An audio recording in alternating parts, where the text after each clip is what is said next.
ಎಂಟು ರಾಜ್ಯಗಳಲ್ಲಿ ಕೋವಿಡ್ ಹೆಚ್ಚಾಗ್ತಾ ಇರುವ ಹಿನ್ನೆಲೆಯಲ್ಲಿ ಇವತ್ತು ಆ ಎಂಟು ರಾಜ್ಯಗಳ ಸಿಎಂಗಳ ಜೊತೆಗೆ ಪ್ರಧಾನಿ ನರೇಂದ್ರ ಮೋದಿ ಅವರು ಚರ್ಚೆ ಮಾಡಿದ್ರು. ಅದಾದ ನಂತರ ಈಗ ಪ್ರಧಾನಿ ನರೇಂದ್ರ ಮೋದಿ ಅವರು ಮಾತನಾಡ್ತಿದ್ದಾರೆ. ಏನು ಹೇಳ್ತಾ ಇದ್ದಾರೆ ಕೇಳೋಣ.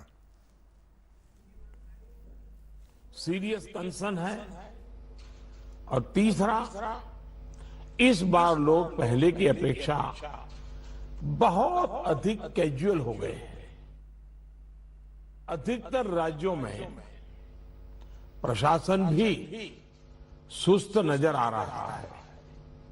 ऐसे में कोरोना के केसेस की इस अचानक बढ़ोतरी ने मुश्किलें ज्यादा पैदा की है। कोरोना के भागीदारों के साथ साथ युद्ध स्तर पर काम करना आवश्यक है। साथियों, इन तमाम चुनौतियों के बावजूद हमारे पास पहले की अपेक्षा बेहतर अनुभव है, पहले की अपेक्षा अच्छे संसाधन है और अब एक वैक्सीन भी हमारे पास है। जन भागीदारी के साथ साथ हमारे परिश्रमी डॉक्टर्स और health workers, health care staff में चिंता का विषय था। पीपी किट नहीं था और उस समय हमारे लिए बचने का एकमात्र साधन बचा था लॉकडाउन, ताकि हम व्यवस्थाओं को एकदम से जितना तेजी से बढ़ा सके और वो हमारी स्ट्रेटेजी काम आई। हम व्यवस्थाओं को बना सके, संसाधन खड़े कर पाए, हमारी अपनी कैपेबिलिटी बढ़ाई, दुनिया से जहां से प्राप्त कर सकते कर पाए और लॉकडाउन के समय का हमने उपयोग किया। लेकिन आज जो स्थिति है, आज जब हमारे पास सब संसाधन है, तो हमारा बल, और ये हमारे गवर्नेंस की कसौटी है, हमारा बल माइक्रो कंटेनमेंट जोन पर होना चाहिए। छोटे छोटे कंटेनमेंट जोन पे सबसे ज्यादा होना चाहिए।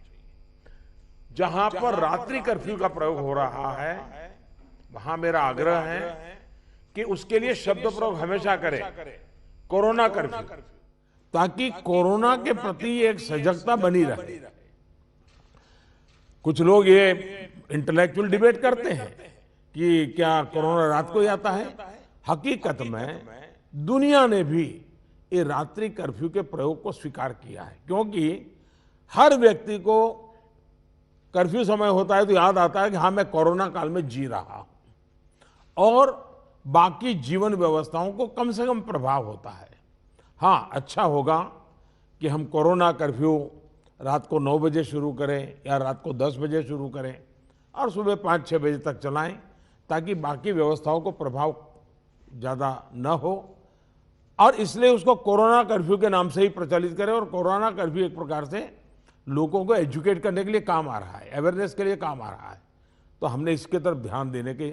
लेकिन मैंने पहले कहा, अब हमारे पास व्यवस्था इतनी हो चुकी है, माइक्रो कंटेनमेंट जोन, उसी पर बल दीजिए, आपको अच्छे परिणाम मिलेंगे। हाँ, उसमें जरा सरकार को थोड़ी मेहनत ज़्यादा पड़ती है, गवर्नेंस को टाइट रखना पड़ता है, हर चीज़ को माइन्यूटली ऑब्जर्व करना पड़ता है, लेकिन ये मेहनत रंग लाएगी, ये मुझ पर विश्वास कीजिए। दूसरी बात है, हमने पिछली बार कोविड का आंकड़ा 10 लाख एक्टिव केसेस से 1.25 लाख तक नीचे लाकर दिखा दिया था। ये जिस रणनीति पर चलते हुए संभव हुआ, वो आज भी उतने ही सटीक है। और मजा देखिए, उस समय सफलता हम ही लोगों ने पाई थी, तब संसाधन भी कम थे। आज तो संसाधन ज्यादा है और अनुभव भी ज्यादा है, और इसलिए हम इस पीक को बहुत तेजी से नीचे ला सकते हैं, पीक को ऊपर जाते रोक भी सकते हैं। और अनुभव कहता है कि test, track, treat, Covid appropriate behaviour और कोविड मैनेजमेंट, इन्हीं चीजों पर हमें बल देना है।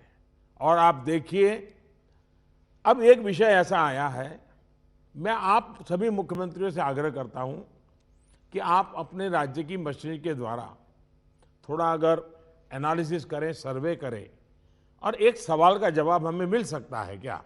मैं इसको सवाल के रूप में कह रहा हूं।